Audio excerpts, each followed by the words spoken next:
बहुत समय पहले एक छोटे से गांव में एक मेहनती किसान रहता था। उसके पास सुंदर चावल के खेत थे जो एक शांत नदी के किनारे स्थित थे। नदी साफ बहती थी जिसमें बड़ी चमकीली मछलियां तैरती रहती थीं। किसान को अपने खेतों के काम और मछलियों से भरपूर नदी पर बहुत गर्व था। उसकी जिंदगी एक रोचक कहानी की तरह मजे से चल रही थी। एक दिन किसान अपने खेत में काम कर रहा था, तभी उसे नदी में कुछ हलचल सुनाई दी। एक जिज्ञासु प्राणी एक लंबी नाक और टेढ़े मेढ़े दांतों के साथ पानी से बाहर निकला। यह एक कप्पा, एक जापानी जलात्मा था। किसान हैरान रह गया। उसने पहले कभी ऐसा जीव नहीं देखा था। हालांकि कप्पा अजनबियों से डरते थे, लेकिन उसने कुछ स्वादिष्ट मछली खाने की उम्मीद में किसान से संपर्क किया। आपके पास बहुत सारी मछलियां हैं, कप्पा फुसफुसाया। क्या मैं एक ले सकता हूं? किसान ने सोचा, यह दुष्ट लगता है, लेकिन यह सिर्फ एक छोटी मछली मांग रहा है, कोई नुकसान नहीं हो सकता। इसलिए उसने सहमति व्यक्त की।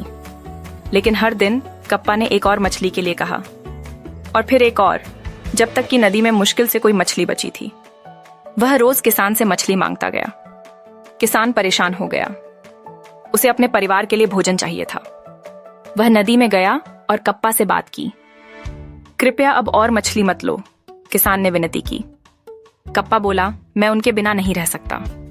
कप्पा ने हंस कर कहा, मैं रुकूंगा यदि आप मेरे साथ सुमो कुश्ती करेंगे। किसान मजबूत था, लेकिन वह कोई सुमो पहलवान नहीं था। फिर भी अपने परिवार के लिए मछलियां लेने के लिए वह तैयार हो गया। कप्पा और किसान ने रेत पर एक घेरा खींचा। वे घेरे के अंदर एक दूसरे की ओर बढ़े, झुके और हाथ पकड़ लिए। मैच शुरू हुआ और किसान ने जल्दी ही खुद को पछाड़ता हुआ पाया। कप्पा बहुत अधिक शक्तिशाली था। जैसे ही कप्पा जीतने वाला था, किसान के पास एक विचार आया। उसने कप्पा के सिर पर लगे एक छोटे से कटोरे को देखा जो पानी से भरा हुआ था।